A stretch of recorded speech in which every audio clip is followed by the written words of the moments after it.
Raízen e Cosan despencando, vamos entender o que aconteceu, e para entender também um pouco da Cosan, a gente tem que dar uma olhada também no que está acontecendo na Vale e na Rumo. Já deixa o like no vídeo e vamos começar com a Raízen. Então a Raízen enviou fato relevante relativo ao resultado operacional do quarto trimestre de 2023, ou seja, o terceiro trimestre no safra 23/24, é assim que as empresas do agro fazem, tá? Então, depois do envio da prévia operacional da Raízen, as ações acabam caindo. Vamos dar uma olhada aqui nos números. É bom sempre comparar com o trimestre anterior, mas também com o trimestre do ano passado, né, para comparar ano a ano, porque tem muita sazonalidade aqui para a gente olhar, tá?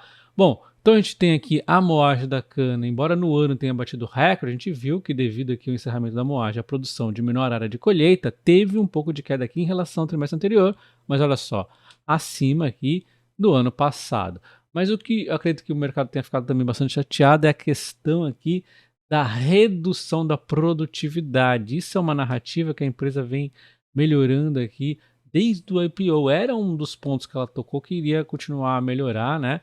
Só que desta vez teve uma redução. Mas a gente vai precisar ver o resultado para entender o que realmente aconteceu. O fato é que eu não vejo um grande problema aqui, porque pode ter acontecido alguma coisa em relação ao ninho, algum problema pontual. A empresa vem numa consistência de melhora aqui, não vejo por que ficar preocupado. Então a gente tem aqui, em relação ao ano passado, ela piora aqui o ATR, melhora o TCH, em relação ao trimestre anterior, deu um declínio aqui nos dois, quando a gente compara, tá? E é sempre importante a gente lembrar que o TCH da empresa é o melhor apurado nos últimos 2 anos. Então ela vem melhorando aqui bastante, sim. Tem que ter aqui um pouco de paciência, a volatilidade pode acontecer. Essa questão da produtividade agrícola traz uma eficiência muito grande na empresa, ela fala isso desde o IPO, as metas que ela tinha aqui. Se a gente lembra que o potencial que temos aqui da safra 22/23 até 25/26, traria uma redução do custo aqui de 3 bilhões ano, tá? Em resultado e geração de caixa. Então isso aqui é a eficiência da empresa, ela vem aqui nessa melhoria, ela falou desde aí do IPO, nós temos que melhorar aqui o primeiro corte, o segundo, o terceiro, o quarto e o quinto, ela foi lá e olha só como ela foi lá e buscou o primeiro corte, e vai acontecendo gradativamente, né? Já estava em 62% do canavial no potencial, isso aqui vai chegando corte a corte, chegou no segundo, chegou no terceiro, agora estamos aí em vias de chegar no quarto e no quinto, e se a empresa deu aqui alguma questãozinha neste trimestre, a gente tem que analisar o que aconteceu ali, né? Já que a empresa nunca tem decepcionado em relação à sua jornada aqui da produtividade, ela leva muito a sério tudo isso. Um ponto interessante que eu achei curioso aqui da empresa é o mix de produção entre açúcar e etanol, onde no momento aqui favorável do açúcar, ela acabou equilibrando 50-50 aqui a produção para esse final de safra, e aí é até bom a gente entender da empresa por que ela resolveu fazer assim, porque o fato é que nós estamos com o açúcar muito valorizado. Então, ela, já que ela tem essa flexibilidade para aumentar um pouco a produção do açúcar e diminuir um pouco do etanol, se ela assim ou quiser, achei curioso ela ter aqui posto um ponto de equilíbrio. Está sim maior do que no ano passado, né? Mas deu uma diminuída aqui em relação ao segundo trimestre. Eu destaco essa minha surpresa porque quando a gente olha aqui o preço médio do açúcar lá no ano passado estava 1,9 e o açúcar deu uma disparada, né? Então no trimestre anterior ele já estava 2,5 e agora ele está entre 2,6 e 2,8. Ele subiu ainda mais, né? Que isso aqui o preço médio da Raízen, tá? Então um preço muito favorável para ela aumentar exatamente a produção do açúcar e não voltar ao equilíbrio. Mas enfim, a empresa decidiu isso. Ela diz aqui que segue o ritmo de venda em embarques alinhados com a estratégia estabelecida para o período do ano safra, então também é melhor a gente esperar o resultado da empresa para detalhar um pouco mais, né? O fato é que a venda aqui de açúcar próprio aumentou, é o que mais vai acabar dando lucro aqui, né? E a comercialização deu até uma diminuída, mas não me preocupo muito aqui com a questão da comercialização, que as margens acabam sendo um pouquinho menor ali, né? A produção é que é o que vai ter a margem melhor, está menor sim do que no trimestre anterior, mas deu uma aumentada em relação ao ano passado. E aí quando vemos na frente dos renováveis, o preço médio do etanol da Raízen seguiu tendência contrária do açúcar. Saiu de 3,7 no ano passado, estava um ótimo preço, e foi caindo para 2,9 no trimestre anterior, e agora está entre 2,5 e 2,7. Caiu um pouquinho ainda mais, ele está quase que no fundo, né? Isso porque a Raízen ainda tem ali um pouco de etanol com preço diferenciado, tá? Então nós temos aqui as vendas do etanol, a empresa mantendo o mesmo patamar do trimestre anterior, um pouco abaixo ali do ano passado, natural, porque estava muito forte o preço ali do etanol, né? Mas ela manteve o mesmo patamar do trimestre anterior. Só que quando a gente vai olhar o que ela acabou aqui vendendo, o próprio reduziu. Então ela foi mais ao mercado ali para comercializar.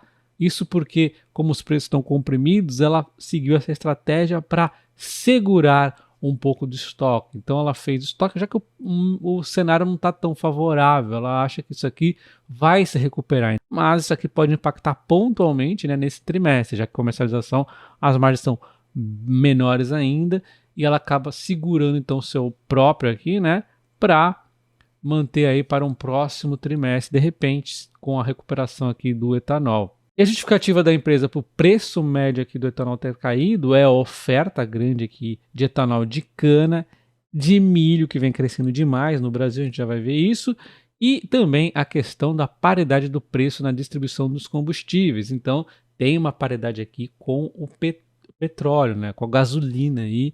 Então, como a Petrobras acabou diminuindo a gasolina porque o petróleo caiu, é natural que isso causa também uma pressão aqui no etanol.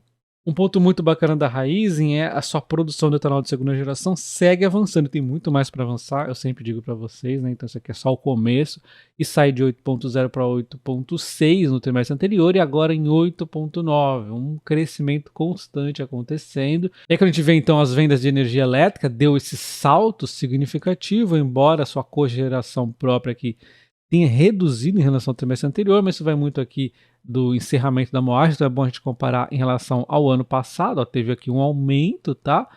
E a comercialização aumentou bastante. Então a Raízen aqui, ela tá tomando frente importante aqui nesse mercado livre de energia também. A gente fica esperançoso que ela vai conseguir abancar uma boa fatia do mercado mesmo, né, com a abertura aí do mercado de energia. A gente vê o preço médio aqui, ó, praticamente manteve o patamar do trimestre passado. Quando a gente olha aqui o petróleo, não está a preços tão baixos recentemente. A gente vê que é um patamar bacana, dá para as empresas de etanol serem lucrativas nesse preço. Acontece que o açúcar, como eu já comentei com vocês, ele está em alta e tende a se manter assim por bom tempo ainda, né? Aí já tem aqui um voltar de atenção mais para a questão aí do produção do açúcar. Outro ponto é que nós temos o etanol do milho invadindo toda essa dinâmica. Então, com a perspectiva do grande utilização do etanol no futuro, o etanol do milho, o pessoal tem investido demais aqui. Olha só o quanto que cresceu. 800% nos últimos 5 anos aqui no Brasil. Nos Estados Unidos eles costumam usar muito isso e agora está crescendo bastante no Brasil. Olha só, na última safra cresceu 36%. Então o etanol do milho também vai atrapalhando um pouco. Já são 6 bilhões de litros aqui na safra 23-24 e deve provavelmente continuar a crescer. Então a gente já consegue ver empresas grandes como a São Martinho assinando um protocolo de intenções com o governo do Goiás para produzir aqui etanol de milho. Mesmo a São Martinho tendo uma força muito grande na cana, o etanol de milho tem um ponto bacana para quem já produz a cana também, e é a questão da diversificação. Porque o etanol de milho ele pode ser, algumas empresas realmente produzem apenas etanol de milho, outras produzem aqui, por exemplo, o etanol flex. E nesse caso, a produção é feita em momentos da entre-safra de cana-de-açúcar. Então, também pode ser uma estratégia bacana aqui das empresas de cana. Mas o fato é que o milho, por que o pessoal está aqui indo para o milho? Não é só por conta da entre-safra, porque afinal tem empresas que estão aqui no full, né, produzindo apenas etanol de milho. O que acontece é que o milho ele é muito mais produtivo, ele tem uma eficiência melhor. Uma tonelada de cana-de-açúcar produz de 70 a 90 litros de etanol, enquanto uma tonelada de milho produz de 390 a 410. Então ele é muito mais produtivo, mas ele exige muito mais espaço. Enquanto uma cana produz aqui em média 77 toneladas por hectare, o milho são 6 apenas por hectare. Então, compensa aqui nesse lado a cana. Outro ponto que favorece a cana é que o milho exige muito mais agrotóxicos, muito mais aí, pesticidas, vamos assim dizer, né? para estar ali sendo produzido. Outro ponto é que a cana ela produz muito mais energia também do que o milho, então a gente vê ali o bagaço sendo muito produtivo para a produção de energia elétrica e ainda mais no etanol de segunda geração da Raízen. É uma produtividade ainda maior. A Raízen foi ali além quando ela chegou no etanol de segunda geração. Então dá para acreditar que temos ainda um belo de um futuro no etanol, além de toda essa demanda que está inclusive impulsionando esse pessoal aqui do etanol de milho a produzir tanto. Olha só a expectativa de demanda do etanol, como vai crescer ali até 2030, tá? Isso a gente está falando, inclusive, não só a crescida aqui nos combustíveis, com o potencial de crescer ainda mais aqui no Brasil em relação à adição ainda maior de etanol no combustível gasolina, né? Nós temos aqui uma perspectiva de novos entrantes, como o próprio SAF aqui, que é os combustíveis de aviões, e o bioplásticos. E essa estimativa aqui do SAF, ela pode ser muito maior, porque o pessoal já está começando a estimar números que podem transformar realmente aqui o cenário do etanol, tá? Eu vou ver se eu ainda faço um vídeo nessa semana sobre toda essa expectativa aqui do etanol, um pouco mais detalhado para vocês, tá? E quando a gente vai para frente de distribuição de combustíveis, o volume comercializado no Brasil ficou aqui um pouco abaixo do trimestre anterior, mas acima do ano passado, mesmo aí com um aumento da oferta do diesel no Brasil, enquanto na Argentina e no Paraguai nós tivemos aqui níveis maiores aqui do que o trimestre anterior e em média aqui parecido com o mesmo período do ano passado. Então, em termos de distribuição de combustível foi bastante ok, sem grandes problemas. Então a Cosan não é só Raízen, ela fica de olho principalmente sim na Raízen, na Rumo e na Vale. E outra ação que está tendo um pouquinho de dificuldade nesse início de ano é a Vale, né?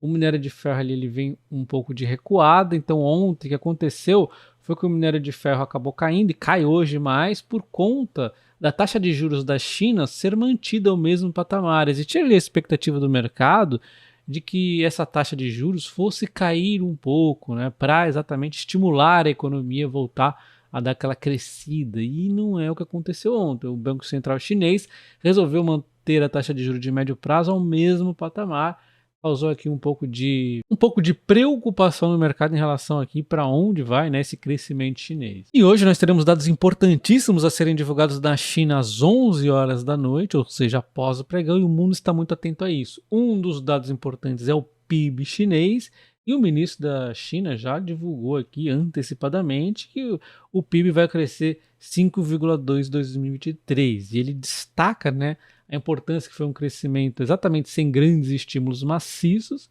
e um progresso constante na economia vem acontecendo. Então está falando que é um crescimento sustentável e acima da meta. Isso não dá para negar, foi um crescimento acima da meta. A meta chinesa era 5, cresceu 5,2, né, que ele está falando aqui antecipadamente, então não tem como negar isso. O fato também curioso é que o mercado esperava até um pouquinho mais. O mercado estava projetando aqui um PIB chinês com um crescimento de 5,3 e o ministro ali acaba de antecipar que o crescimento será de 5,2. Então o mercado estava projetando números até um pouquinho maiores ali do que o ministro divulgou, mas de qualquer forma foi bem próximo, a gente tem que ver ali também os detalhes, né, desse PIB quando for divulgado ali às 11 horas da noite. Então a Cosan fica muito atenta à Vale. A Vale está aqui um pouco nessa dinâmica da China, caindo 3% nos últimos 5 dias. Ontem vinha caindo, se recuperou, mas hoje não resistiu e vem nessa queda aqui de cerca de 1,5%. Só a título de exemplo, a gente pega a CSN Mineração, caindo 8,3% nos últimos 5 dias. Enquanto o minério de ferro caindo hoje, mas ainda está ótimo o preço. Isso aqui é um preço fantástico para as empresas, mas existe aqui um pouco de receio do mercado. Por ver aqui a Rumo, ainda não tem grandes coisas acontecendo não. Hoje ela cai sim 2,15%, mas ela é uma empresa volátil. No último mês ela está com alta de 2,6%, e o que realmente importa são os fundamentos. O volume transportado de dezembro subiu aqui na comparação anual, foi um bom resultado operacional, então assim, não tem grandes problemas com a Rumo, mas o mercado aqui é volátil com a Rumo, e na verdade em relação à Cosan, ele está atento aqui com esses ruídos que está acontecendo na Vale, via China, e também na Raízen neste momento. Então, resumindo aqui, a dinâmica do grupo Cosan ficou o seguinte: a raiz com um problema muito provavelmente pontual, o açúcar está forte, deve se manter nessa ótima tendência, o etanol está em baixa, mas com ótimas perspectivas futuras, e aí vale a pena você se tornar membro do canal, que eu vou fazer um vídeo falando toda essa dinâmica do etanol que eu vejo, né, o que o mercado vê também. Considere se tornar membro, aí depois talvez eu lance esse vídeo aqui para o canal aberto, eu vou dar uma olhada aí, tá? Mas considere se tornar membro, que tem vários vídeos exclusivos. Em termos da Vale, a gente tem um minério forte que está mostrando aí força, mesmo aí com alguns vários ruídos que acontecem na China, o minério se mantém forte. E nós temos aqui uma atenção aqui ao quarto e principalmente ao primeiro trimestre do resultado aqui da Vale, quando as chuvas talvez atrapalhem um pouco a produção ali, e ser, na minha opinião, se isso acontecer, algo pontual e algo oportunidade aí, né? A Rumo a gente está vendo que está tudo ok, são apenas volatilidades normal do mercado.